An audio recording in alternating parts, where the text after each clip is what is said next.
portion of the news brought to you by McDonald's. McDonald's, I'm loving it. With many feeling that the educational system in the country is failing, Director of Education Lionel Sands gave his assessment and shared a target goal he hopes to accomplish in the next few years. The Director of Education tells Cleopatra Murphy that students are not reaching their full potential, but with all hands on deck, that goal is attainable.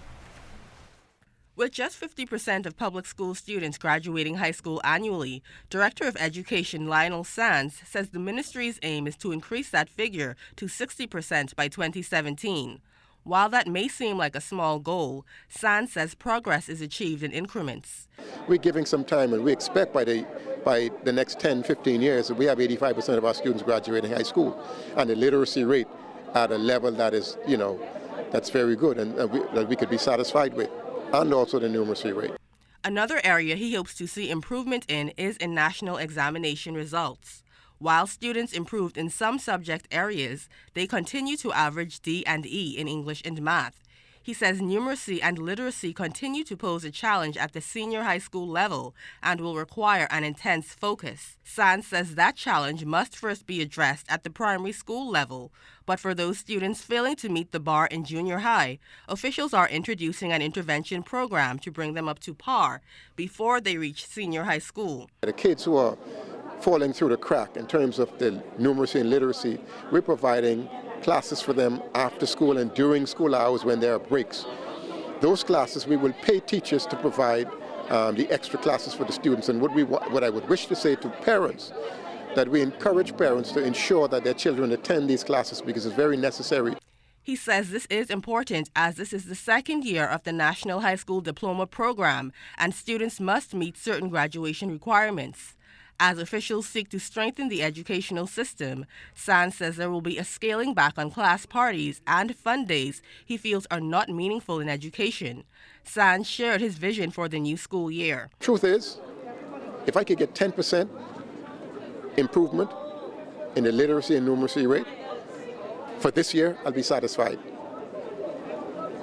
It's not the maximum, but that's what I want. At least 10% improvement in literacy and numeracy rate, I'd be satisfied because I know that I have something else to work toward the next year.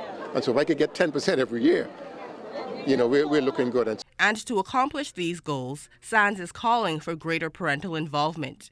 Cleopatra Murphy, ZNS Network News. Thousands of 12th grade students across this country entered the classroom for their first day of the new school year. I remember that day. I remember that day too. LaDawn Davis visited the Temple Christian High School and C.R. Walker Senior High Schools here in New Providence to not only find out how students are settling in, but to also get their expectations on their last year in school. For a small group of knights from the C.R. Walker High School and sons from the Temple Christian Senior High, getting a good quality education and becoming a productive citizen is a top priority. In fact, the future accountants, dentists, speech therapists, economists, and doctors say they are excited to see what they can achieve and improve on before completing their last year in high school. Hopefully, the teachers and staff here would mold me into what I want to do, prepare me for the real world after high school because I am going to study speech therapy and audiology. My GPA is a 3.64 and I still want to make it higher because it's better to always have goals, and I want it to be higher because how I want to go into the field of accounting. To improve my GPA, to pass all my BGCSE results. I also intend to see my school receive higher BGCSE results. To excel in all my BGCSEs, I'm taking 8 and I want to excel and get A's and all so that I can get a government scholarship to the College of the Bahamas. I intend to do excellent in my BGCSEs next year, and I also intend to keep my GPA over 3.7 and also to graduate on top.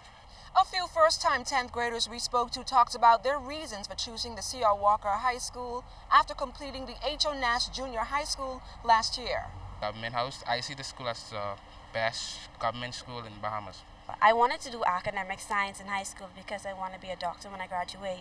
And I was looking at the BJCSE results in general at the different schools, and I thought C.R. Walker had the best results for academic science and the best program. And while the new academic year got off to a great start for these career-oriented students and ambitious principals, it's no doubt that the future of this country is indeed bright. We want to grow from strength to strength in terms of our curriculum development. We understand that this year, 2015-2016, we want to be on board with our junior high Spanish. And the reintroduction of Spanish in terms of BJC is 2017. We have a new leadership focus this year. We're talking about shared vision, shared goals, getting our teachers to buy into the vision, and in turn getting our students to buy into it. We're talking about collective efficacy, where our teachers can perceive that the administration, the leaders in the school, are doing everything that is necessary in order to equip them with what they need to turn over to the students. As the private government school, and it's right next to government house, I see the school as the best government school in Bahamas. LaDawn Davis, ZNS Network News. Meanwhile, customers of a local insurance company here in New Providence got a welcome surprise and this treat this morning as Carla Palmer reports the company celebrated its customers with a back-to-school giveaway. We had the first one last year and actually went off pretty well, and that's why we decided to do another one this year.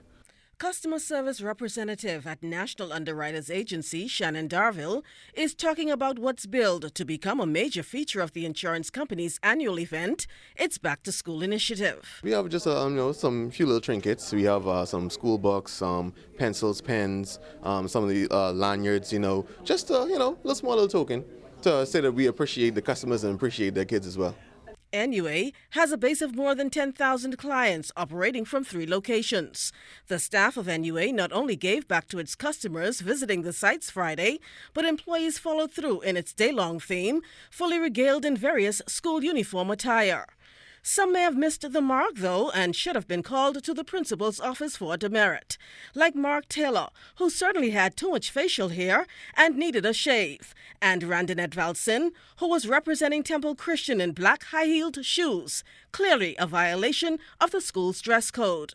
However, Desiree Taylor Coakley, another service representative, wore her St. Augustine's uniform well. Dressing this way, it benefits us as the employees, also our charity. We're going to be donating to a charity. We're doing the Building Lane Children's Home this year. So it's just a part of raising awareness and getting donations to come in. The staff here, we gave donations monetary, and then the company is going to match that as well as go beyond. So we're looking to give a good donation this year. In terms of doing things like this, it really lifts the spirits of the employees, lifts the spirits of the clients themselves. They see that we aren't just all about paperwork.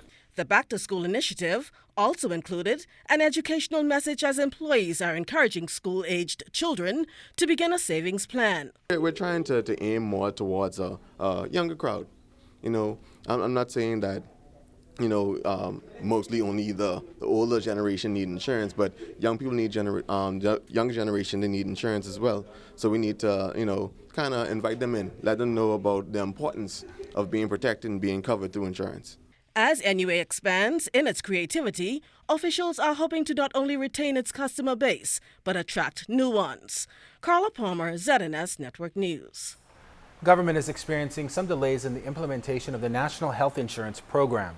Minister of Health, the Honorable Dr. Perry Gomez, said at a news conference they are running a bit behind their schedule, but he expects they'll still be ready January 2016.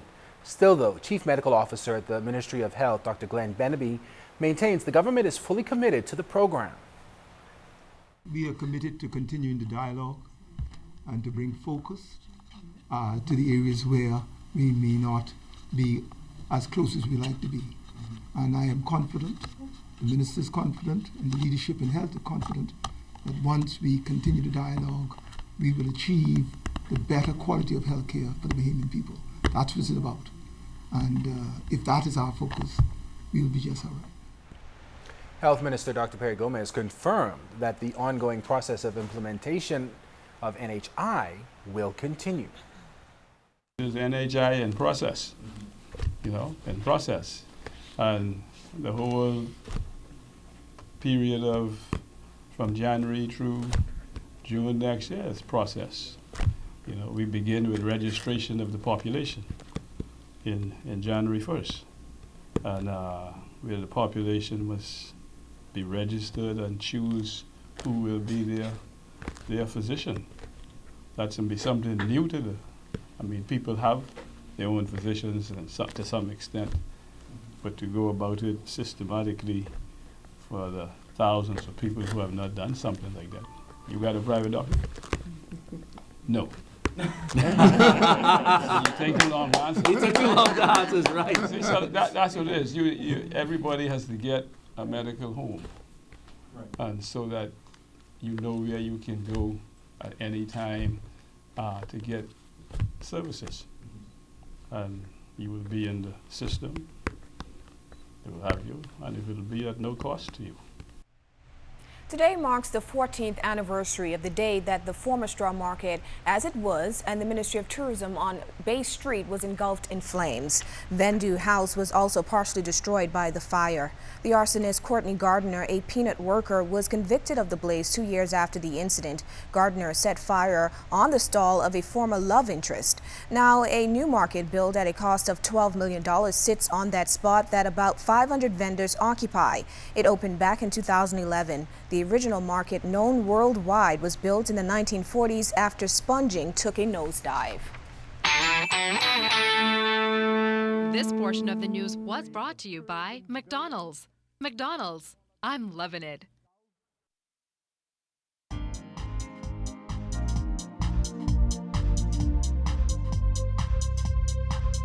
This is your Royal Fidelity Business News. I'm Jimenita Swain. The nation's leader, the Right Honorable Perry Christie, will deliver the keynote address at the inaugural Caribbean Investment Summit next week in London at the Courthouse Hotel. The event is being hosted by the Caribbean Export Development Agency in collaboration with the Association of Investment Promotion Agencies. The summit will focus on 3 key industry sectors: renewable energy, business process outsourcing, and niche tourism. The conference will provide a unique opportunity for the Caribbean to position its shovel-ready projects and investment propositions to potential investors from the United Kingdom and Europe. In other business news, a Freeport-based project management consultancy agency, Davies Associate Limited, or DAL, recently commissioned a study into Grand Bahama's economic development. The objective is to replace unproductive criticism of the general climate of inactivity with new initiatives. DAL has proposed the development of Freeport's Grand Bahama International Airport be established as a regional hub and released its conclusion that the Hawksbill Creek Agreement must be reformed as a precursor to further economic development. The findings of Andrew Davies noted persistent hostility between the Grand Bahama Port Authority and dissatisfied residents in Grand Bahama. And in international business news, Canadian smartphone maker BlackBerry announced today that it bought rival mobile security provider Good Technology for $425 million. The Financial Express reports that the move is a bid for BlackBerry to broaden its software sales. With its consumer smartphone sales sagging in recent years, BlackBerry turned to mobile security for governments and corporations, a market in which Good Technology also operates. That was your Royal Fidelity Business News. I'm Jimenita Swain.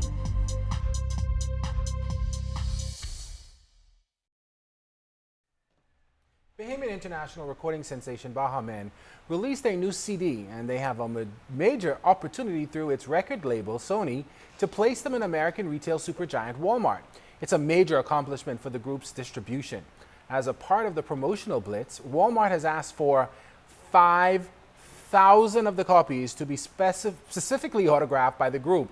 And when our news team caught up with the group, they were hard at work signing those CD booklets at the Super Club's Breezes Resort. In fact, Prime Minister, the Right Honorable Perry Christie, who was next door at the resort's 20th anniversary celebrations, passed by to congratulate the group. Bahamen's leader Isaiah Taylor confirmed the CDs will be released on September 26th, and this partnership, he says, is a big deal. I'm not even speaking just about Bahaman.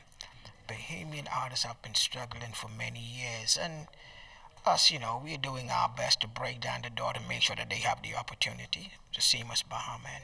The average Bahamian, when they hear about signing 5,000 booklets, it don't sound like, but when you sit down and you see 3 suitcases of booklets and everyone have to sign, every booklet need to be signed, you can change your mind. You can definitely change your mind. So all I can do is put up my hand and just thank God. Awesome. Because it could be somebody else doing it. Taylor says he believes this latest album will do well, but he says that it's going to take a lot of hard work. I believe this is one of our best. I really believe that. What I'm also excited about, I had people like Dylan McKinsey. He have 2 tracks on this album. So, and any other Bahamian producer that has the right mind, the right attitude, they can get it done. We have the talent. It's all about the head. We can definitely get it done. And the only thing I really can do is thank God daily, because man, the music industry is a struggle. And if you're not up to it, leave it alone.